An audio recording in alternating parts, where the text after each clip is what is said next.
Hi, welcome to the first video of Chapter 13, comparing two population parameters. This is going to be two sample means, and then the next video will be two population proportions. All right, so if you're doing an experiment and you're asked to either write out how the experiment is done, or you can diagram it. So this is how you would diagram multiple populations. So you would randomly assign two different groups. You would have the treatment of each group and then the comparison at the end. So let's talk about the nuts and bolts of a two sample populations. So the goal is to compare two different treatments or to compare two different populations. And then get their measurements and then see if there's a statistical difference between the two. So one thing with this versus the matched pairs is here, the two populations are independent of each other. For like when we did the matched pairs for the memorization task we did, though you were your own control, so those populations weren't independent. The randomized word selection and the chunking word selection for memorization, those populations weren't different because they had you in common. Here, if you're comparing two samples that are independent of each other, then you will have two different populations and you're trying to see if they're different. Most common would be like, say you're doing a medical trial and you want to see, is the effect on males different than the effect on females, or a control versus a placebo, something like that. Now, when you're comparing two means, you have to do your checks as well, and you have to do them for each population. So you have to make sure both samples were randomly selected or the treatments for an experiment were randomly assigned. For the large count normality, you have to check that for both samples. And then independence, if you're sampling, you have to check for both. All right, so sometimes it's nice just to put your data that you know into like a little chart so you have all the information. Or you can break it up into like two tables, one for population one, one for population two. So here, subscripts are good. They don't have to be numbers. They could be like, if you're doing males and females, you know, you could have X, you could have X sub F and X sub M. Use subscripts that'll help you figure out, make you remember which variable goes to what population. So they actually help you out. And then you got the mean standard deviation of the population, your parameters, and then you got your mean and standard deviation of your statistics. Here's the formula if you're doing a two sample z-statistic, which is even for means, which is even less likely than a one sample z-statistic for a mean. But here you have it. You might want that in parentheses just for looks. But what you're usually looking for is a difference between the two populations. And the null hypothesis, which will show up on the next screen, but is usually that they are equal to each other. And if they're equal to each other, this subtraction would be 0. So you will see in your book, the t-statistic is simplified and it is just written with, without the minus mu. That's here, but because it's almost always 0, they just took it out. If you were saying that the difference between one sample and another sample was like a number, then you would have to have, let's say you said the difference between the two population means was 2, you would have to have that there, but really it's almost always 0. So you can simplify it by taking those mu's out because that'll just be 0. And it's the difference of the means over the standard deviations. Now, why are the standard deviations added and then square rooted? That goes back to our rules for variances, where you can, if I have two random variables, if I want to add them or subtract them, I can only add their variances. So then if I want the standard deviation, I have to square root after I add them together. So adding and subtracting, remember it was always addition for the variances because the spread doesn't change, it just moves whether you're adding or subtracting. All right, so let's do an example. I'm not sure if my face is blocking the number, so I'll move that. All right, so here we have two groups, small sample size. It was a randomized double-blind experiment. We want to see if increasing the amount of calcium in our diet reduces the blood pressure. So group 1 was 10 men were randomly assigned to a supplement for 12 weeks. Group 2, 11 men received the identical treatment, but it was a placebo, not actually anything. And they measured the decrease in their systolic blood pressure. So a negative number indicates an increase because of the way they did the subtraction. So a negative number means the systolic increased, apparently. All right, so I would pause the video if I were you, type those into your list 1 and list 2. Okay, and I will go on to the next slide of how we would do the test. So first we would write the hypotheses.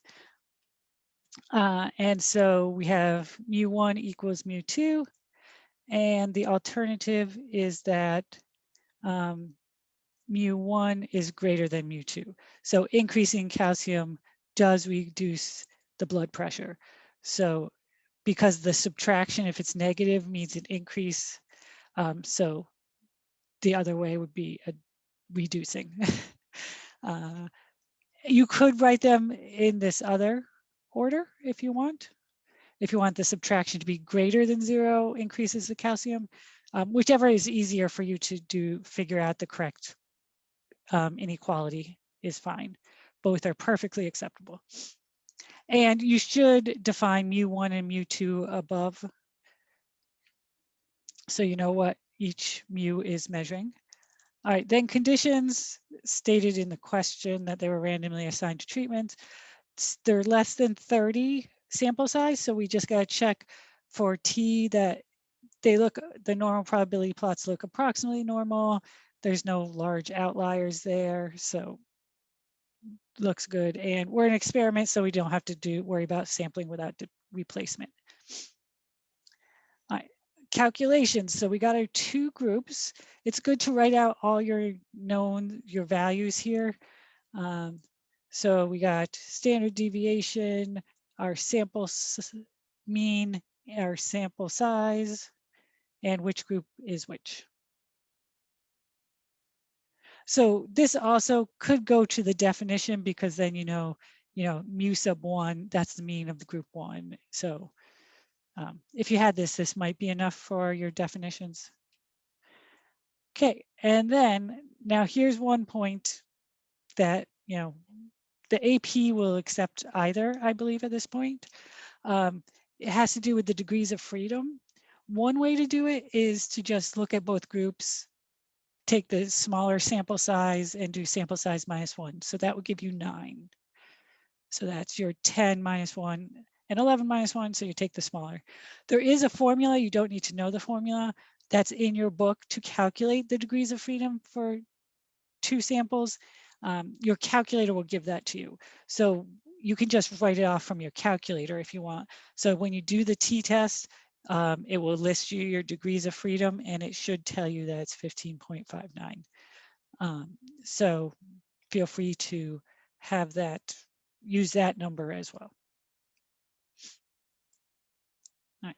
And you substitute all this in, you get a t-score of 1.604.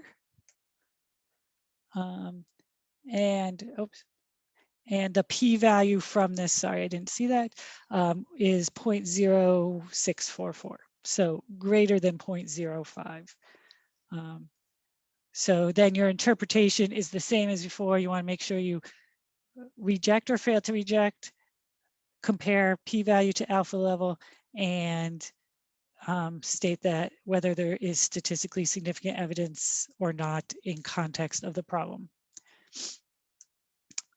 And finally, I just want to go over how you would do a confidence interval for 2 samples. The setup for a confidence interval is the same. So you would do the whatever you're interested in, usually this is X bar, but now it's X bar 1 minus X bar 2, your T critical, which you would get from your inverse norm or inverse T from your calculator. For it would be, since we care about 10% total, we're 90% in the middle. So we're 0.05 on each tail. So you could do inverse T of this side, and then you could use either 9 from the smallest sample size, or if you had it from a t-test, you could use that degrees of freedom to get this T critical value here. And then you'd have your 2 standard deviations added together and then square rooted. All right, so we got all our calculations here, and on your calculator, there's a 2 sample t-test T interval as well. And we have 95% confidence that the advantage of calcium over the placebo lies in that range. And since 0's in here, that means you would fail to reject the null because no difference is a plausible value for the population difference.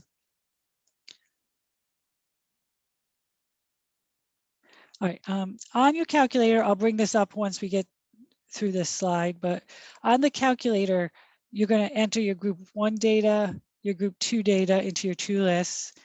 You go to stat test, choose 2 sample t-tests, and you'd specify data, so it uses your list. For pooled, unless a question told you to pool the data, you would say no. Pooling assumes that the 2 populations have equal variances, and you're really never going to know that. You might assume they're at least close somewhat, but this was used more when there were more calculations by hand, so it was just easier to pool the data. And also, if you pool the data, you have larger sample sizes for that. If you're pooling it to get the standard deviation, you have bigger sample size then because you're pooling it. But basically, it's combining the data together, but you have to know that the variances are equal. So anything we're going to do, just choose no for pooling. And so if you pooled, then this is what I was saying, where it helps you with degrees of freedom. It'd be the 2 sample sizes added together and then subtracting 2 from that,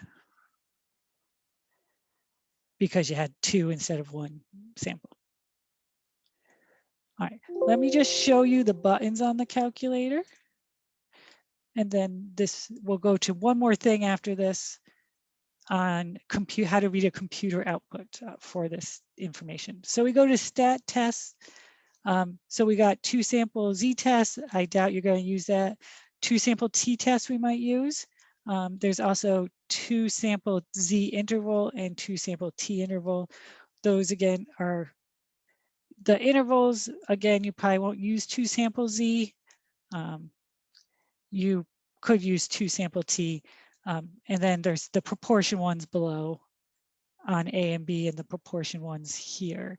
Let's just look at the 2 sample t-test for a second. So you would give your list with your data. Remember, frequencies, we keep 1, and then you say what relationship your list 1 has to your list 2. Say no to pooling data there. All right, and finally, just how do you read the computer output? Usually you can just go through and find the information you want. And here we go. I just wanted to zoom in a little, maybe not that much. All right, so these are 2 different programs. They tell you what your null hypothesis is. So on this top one, they say it in words here.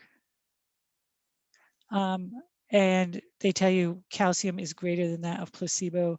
Here they tell you calcium minus placebo, same thing. Then if you go to the standard error and the standard deviation, here, you'll see it also here. And you might question, what do I use? Do I use standard deviation or standard error? If you take out your calculator and you do the calculation, if I just do the standard deviation of calcium divided by the square root of that sample size, that's going to equal the standard error of the mean. So it's doing that sampling distribution calculation for you. So that's just what that standard error mean is. It's the standard deviation of the sample over the square root of the sample size. All right, so that's the end of the video. The next video will talk about two sample proportions.